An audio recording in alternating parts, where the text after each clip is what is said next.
go live on YouTube.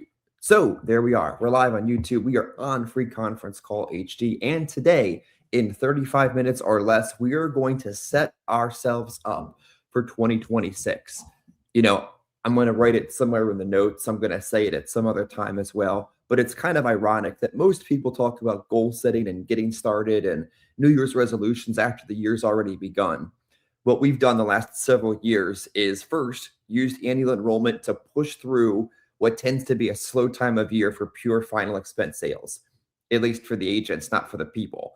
And then as soon as annual enrollment is wrapped up, really take advantage of these final 3 weeks of the year to take a look at what worked, what didn't, what needs to be adjusted, improved, and then planning for the year ahead. And then, of course, implementing it. And that's what we're going to do today. But before we do that, remember, our Monday trainings, as I had said a moment ago, are also live on YouTube. So if you'd like to watch instead of listen, you're more than welcome to do so.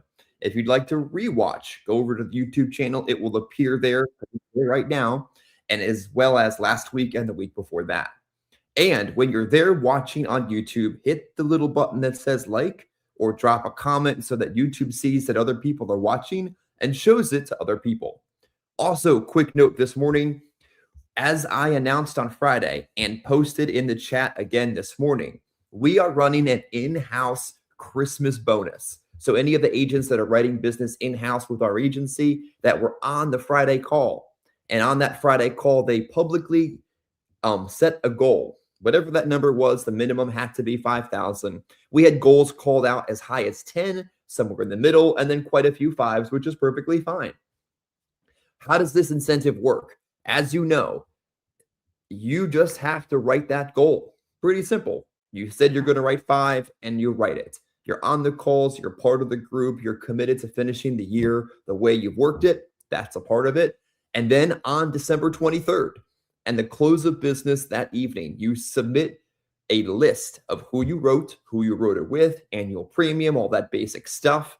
And those of you that have hit that goal will receive a 5% bonus on your total production. I'm going to check to make sure the audio is coming clear on the conference call right now, which it appears that it is. And remember, a 5% bonus on 5,000, nice couple $100. No cap on that number as well. So if you said you're going to write 5 and you wrote 15, well, I'm going to regret writing that one, but I'm not going to regret it because that means you did amazing. So don't forget, that's running live as of last Friday. The numbers are live in the chat, so you can keep an update as to where you stand. And let's get started on today's conversation. So this is the second to last Monday call we're going to have of the year. And I want to start off by taking a quick note and compliments to each of you for your attendance.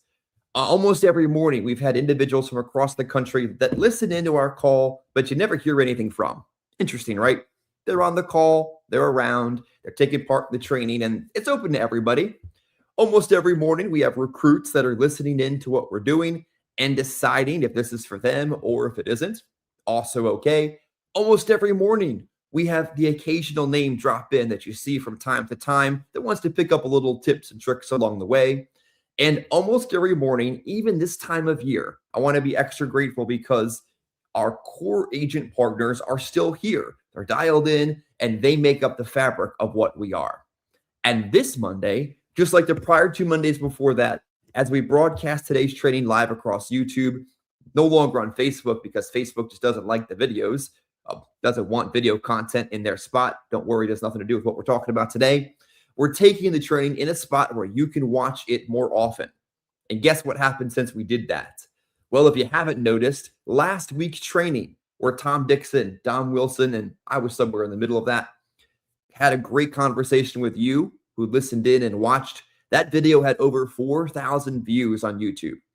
So it's safe to say that we got a little bit of proof of concept that what we're doing connects with other people and continues to connect with our core group of individuals that I just mentioned above. Not to mention, since we decided to take this training, not just in the echo chamber of Free Conference Call HD, but put more of it available on social media, YouTube in specific, the channel has grown by over 200 subscribers. So thanks to Dom, thanks to Tom, and thanks to each of you who have made what we do a consistent part of your activity and soon available to more and more people on YouTube. So today, I have a few words or at least two stories to share with you before we get into the weeds on how to make sure you're set up properly for 2026. I had thought about going into a couple of the concepts and strategies around goal planning, diving back into thoughts and concepts we probably had talked about before. But I feel like in a moment, the two stories I'm going to share sit on either spectrum of where somebody might be right now in their business. So hopefully they're relatable to somebody, a lesson learned to somebody. And then afterwards, we're going to take that next 15 minutes and really, as I said, get into the weeds of the conversation about setting up next year. So before we get to Dom, a few words I wanted to share. I've always found it pretty amusing that people wait so long to get started on what they want that year to look like. And I want to share these stories about how my year ended two different years many years ago. Hopefully, a little bit relatable to somebody. Hopefully, both of these are, again, on the spectrum of connectability to you guys. And then we'll keep going from there. So, first story. I shared this story probably a few weeks ago, off the cuff, off script, not intended as a part of the conversation. But is it a good example of a good idea gone completely wrong? That happens too. You can have a good idea, well thought out, well planned, and it doesn't take place or happen the way that you wanted it to. And as long as you realize that, that's okay too. So what was that? What is the story? I laid out a goal about 6 years ago that I think it was December of 2019. If I can write X amount of business in as soon as I've written that amount of business, I could be off for the rest of the year. It was in December, mind you, not November, not October, like the final month of the year. I wrote this goal and I said to myself, if I can write, it was probably around 15,000 in final expense premium. Once I write it, I can be done. And guess what? Obviously, I did it. No shock. I don't mean that in a offensive sense, but like I did it. Wasn't going to be impossible. It was just a benchmark number to hit. And then I took off. There really was no, massive agency that needed to be managed, no leads that had to be sent out. It was mostly me, myself, and I at that point in time. So no risk, really, take off. But what I didn't realize was going to take place is when I interrupted the routines and the rhythm of how everything had kind of been built around, it was as if a piece of the Jenga puzzle had slowly been pulled out here and pulled out there and pulled out here before the whole tower was beginning to crumble around it. Of course, life isn't all just business. It isn't, obviously. But when I interrupted the way life and business had interweaved themselves and ran day to day, the whole thing took months to put back together. Big surprise. As soon as I had attempted to put all that back together, what came around the corner? COVID. Why am I saying that to you? Obviously, I would hope there isn't any kind of pandemic around the corner, but the facts are pretty simple. When you start to change the patterns and the procedures and the rhythms and the routines of what holds life and business together, just because it seemed like a good thing to do this time of year, you don't know what happens right around the corner next year. Maybe it's not a global pandemic, but a personal problem, a financial one. Maybe your heater decides to not work the way it's supposed to, and it's going to cost a lot of money to replace. You never know. What am I trying to say here with the first story? There's nothing wrong with taking time off. Obviously, Christmas, Christmas Eve, New Year's Eve, we plan and prepare for weeks leading into this time of year to be able to do so. But in the process of taking that time off, it's also critical to have a plan and realize if that plan isn't going the way exactly it's supposed to make a quick adjustment. I could have said a little bit of the way through that mess, hey, this is a bad idea. This idea isn't working the way it's supposed to have been working. Let's just go back to what works. So have a plan, except sometimes plans don't go the way they're supposed to. Be willing to make course adjustments and be willing to recognize that while taking time is critical, not only to planning and being present in the world around you, taking too much of anything isn't a good thing. Let's go to the next story. Next story. As I'm telling you, two stories on the spectrum of different times and different moments in the last 10 years of my ventures through the business. I feel like this one's probably a little bit more relatable to folks listening in. It's probably around 2017. I had finally figured out the business, relatively speaking. um, made enough of the money that needed to be made to make a change in the zip code that I was living. I had worked the last 2 years straight, just as hard the first day as I did 2 years into it. And as Craig Harvey at NASB would have joked, now it was time to upgrade your zip code. Bricky Raymond, you ever remember that one? Upgrading your zip code. Okay, sounds like a nice bumper sticker phrase. Let's do it. I moved from Philadelphia to South Jersey, and in looking at the opportunities and the rents and the mortgages and all the costs to be able to make that happen, I did an analysis. I'm like, okay, it's only about this much more per month, which is only this much more in production per week, which is only this many more applications. Let's see if I can do it to make that thing happen. It was doable. So it happened. But where am I getting at with this one? I get through holidays, Christmas, moving, and right around January 1st, I'm looking at a house full of boxes, a bank account that could have been a little bit happier. Christmas was over. Holidays, for all intents and purposes, had come and gone, and it was January 1st. What did I do? Went back to work. I had taken time to move, had taken money to move, had taken time and money to get through the holidays and such. And I said, I'm in the position right now where I just need to do what I've always done and go make money. Back then, January 1st, I think it was 2018. Let's just take a quick gander at that date. It's probably correct. There was really no remote sales. You didn't turn around to the other side of your desk and turn on the live transfer system or dial into Facebook leads. It wasn't that simple. I don't mean simple in an offensive sense. You have to go somewhere. There were no preset appointments. That the idea was still pretty foreign, and I didn't practice it. All that I did is I put a set of leads together in MapQuest Route Planner, figured out where I was going to go and how efficiently I could go there, and I went there. See, it's okay to be that person on January 1st, 2026 that says to yourself, I need to go to work. It took a day here, a day there, day to reflect, a day to prepare, and now the bank account isn't where I want it to be. Guess what happened? January 1st, 2018, I believe was a date. People were home. Surprise. They don't really go anywhere anyway most of the time. And when they say they are and why they can't set an appointment, probably not true. People were home. People let me into their home. I said I was going to work and I went to work. I put the system to work and wrote business. Surprise. Really not all that challenging, not all that scary, not all that complicated. And because here's the other thing. There are plenty of people across America this time of year that have to go to work, regardless of what the day says. It could be the 24th, the 1st, or overnight or in the middle of the day. They have to go to work. So when we choose and we say and we need to, that's okay as well. So as we wrap up 2025 and move closer to opening 2026, there's a couple other real basic, real practical things you have to remember. You still decide your fate. Sounds like a superhero movie, but it's also the truth. You decide the outcome.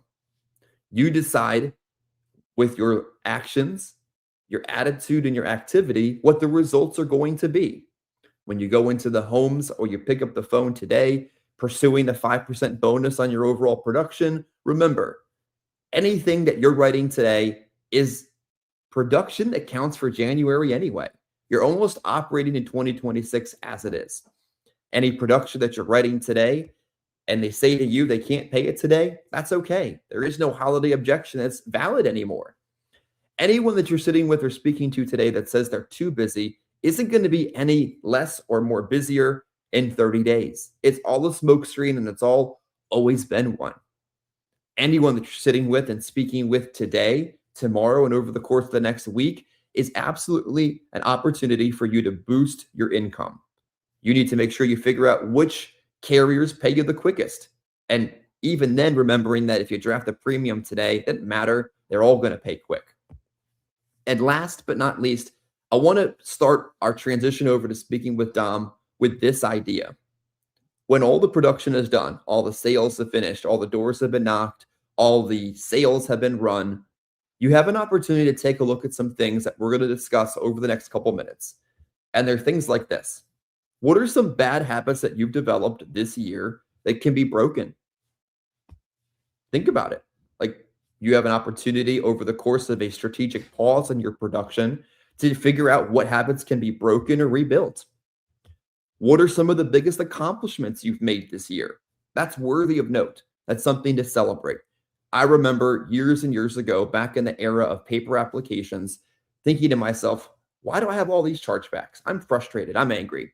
Then I looked up at a physical stack of applications and thought to myself, maybe it's not that many because all those are still on the books.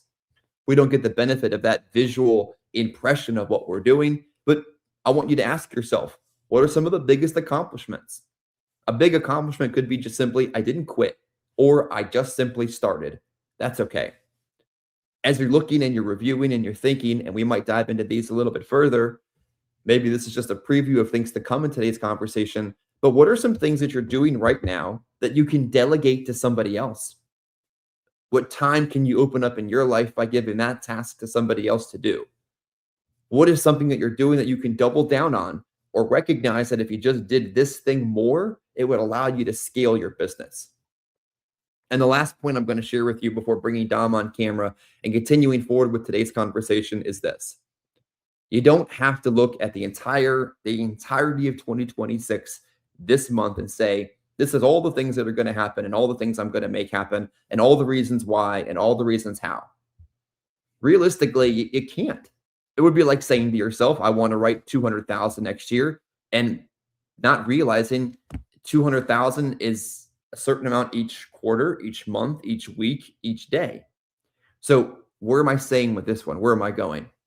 I don't want you to get so wrapped up in thinking, how am I going to win all of 2026? But simply, how can you dominate January 2026? How can you laser focus yourself on those first 30 days, fully knowing that how you laser focus on those first 30 days is going to directly decide what the remaining 335 look like from there.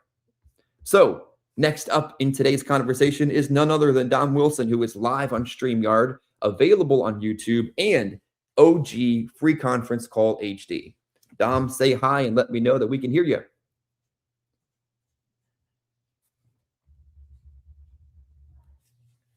Let me make sure I've got you unmuted on the conference call, which I do, and make sure you are unmuted on YouTube. Yep, loud and clear. Take it away, Dom. What you got to share with us today?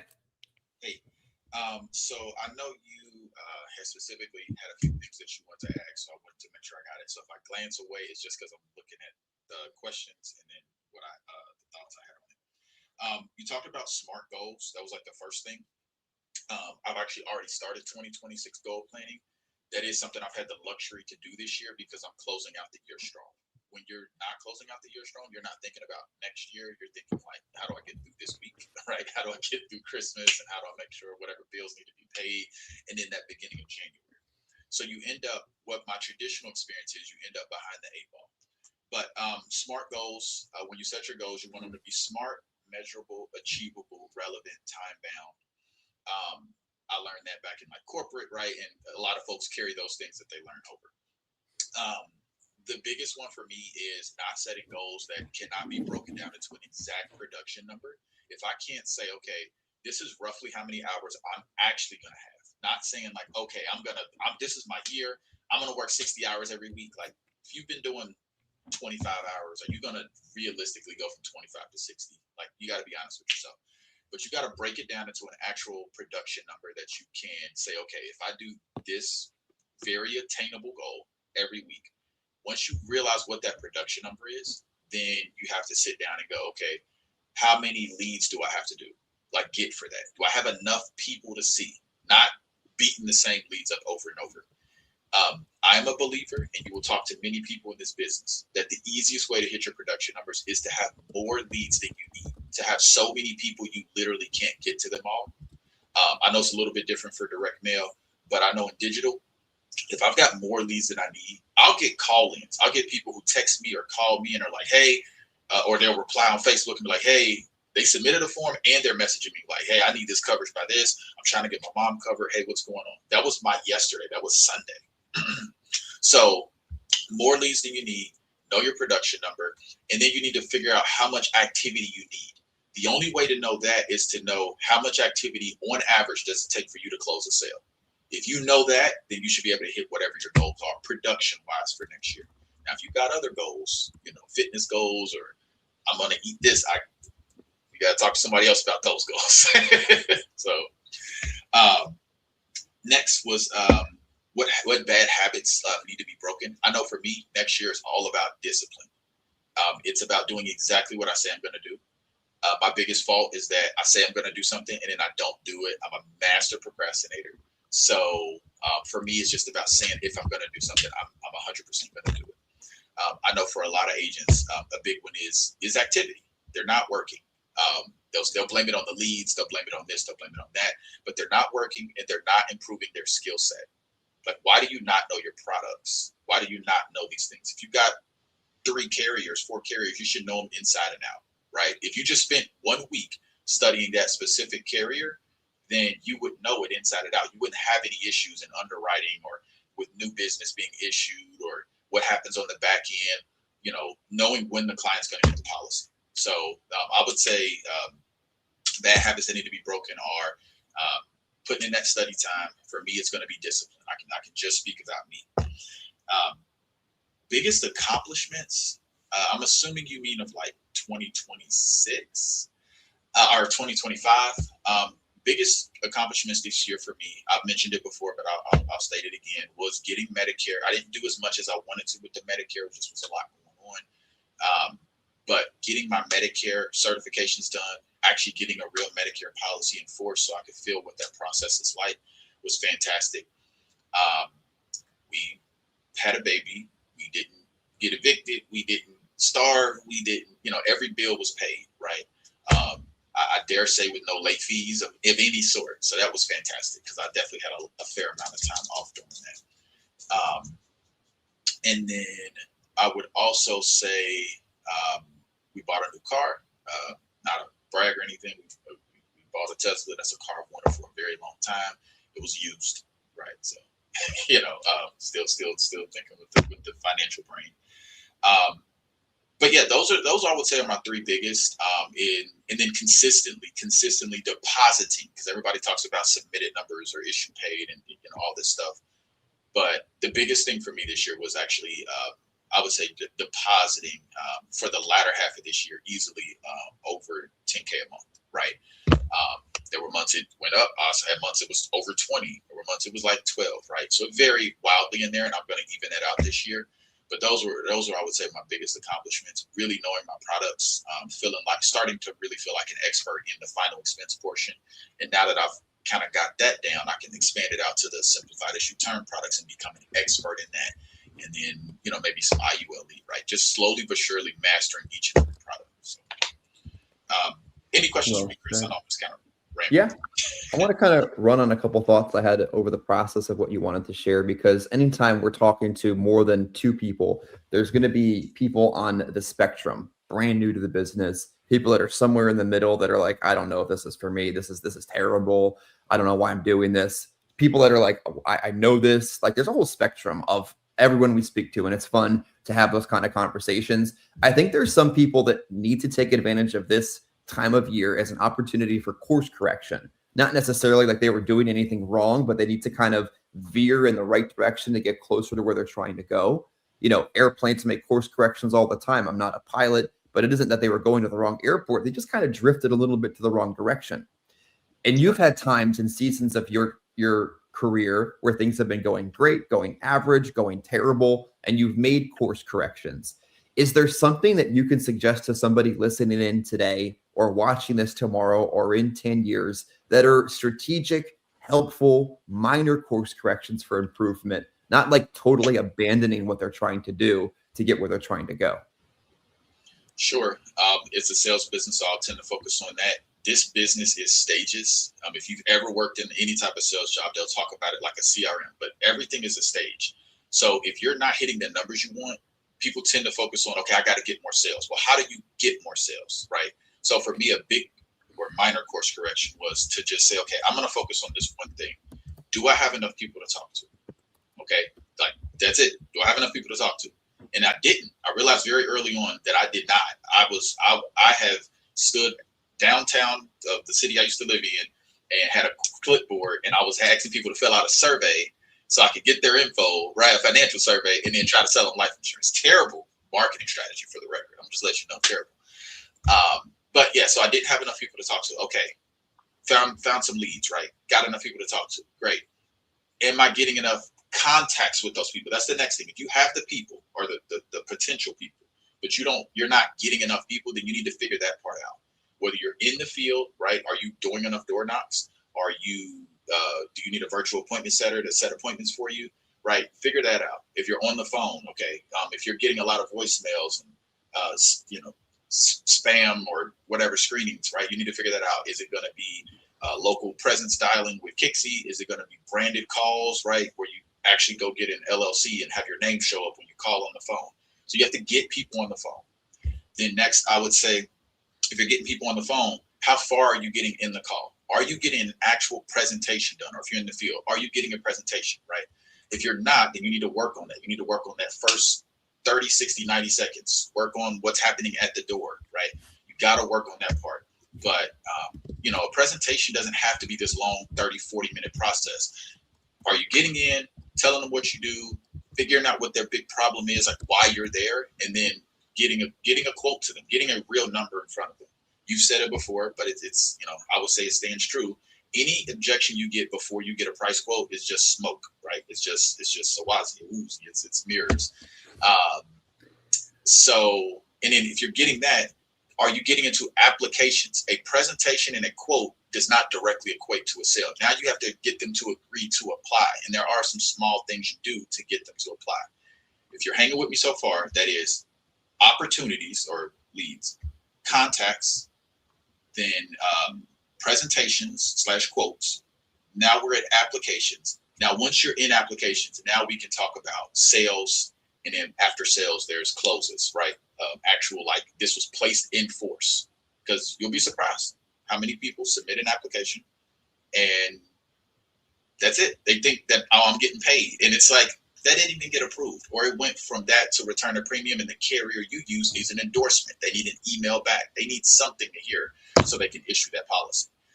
Or you need to pivot, whatever it is. So that was the biggest mind frame shift. And anytime I'm having issues in my business, I go back and look at that. Okay, I've got the leads. The leads are coming in, but I'm not really getting enough people to talk to in a week, right?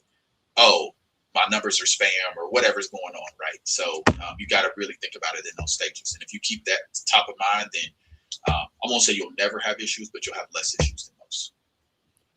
Last but not least, we're running a Christmas bonus for business written in-house. Agents have to call out a number on Friday. If they hit that number by the 23rd, they get paid. This is really designed, as Ricky joked on Friday, yes, for the elite producer that doesn't need to go out right now and could easily, let the rest of the year go to the wayside, and to motivate them to make a little bit of money and push a little bit harder. What are you doing to make sure you earn your 5% Christmas bonus, hit the goal you called out, for those that don't need it, but really, are motivated by a little Christmas incentive? So this is my board. I'm taking you all with me. Ignore the names, please. I have my regular weekly goal, and then I have my bonus. Like, this is a special goal category, and I track it in percentages. That number will turn green when it's at 100%. So yes, I use a traditional sales style board and it has this week's date on it. I know the contest runs till the 23rd, but it's got this week's date on it. That's what I do. I have to keep it top of mind so that every time I look over there, like, I know what's going on. And then as far as me being on the go, if I'm not, I track every single sale. It's dated, like, what carrier it's with, make sure it's in-house, all that stuff. But so that way I can track it wherever I'm at. Your spreadsheet, you just drag, drop, calculate totals, and go from there. So yeah, I wanna take your money, Chris. So I'm gonna keep it top of mind. Keep it front and center. Best way to hit your goals on a regular basis. I've had a little legal pad that I've carried with me for probably a decade at this point that has exactly what needs to be done that day. If it's production with a number that needs to be hit, just have that stuff front and center, and guess what will happen? It'll get done. And if it didn't, you didn't do it, and you're moving on to the next day. Appreciate each and every one of you starting your day with us live on Free Conference Call HD, live on YouTube today, tomorrow, or in 10 years from now. But now is the day you decide what you're going to do with the next 8 hours you have, what you're going to do with the next 7 days that you have, and then take that strategic pause, be present with those that are there with you, and then plan out what next year looks like before the year freaking starts. Let's go start the week together. Take care.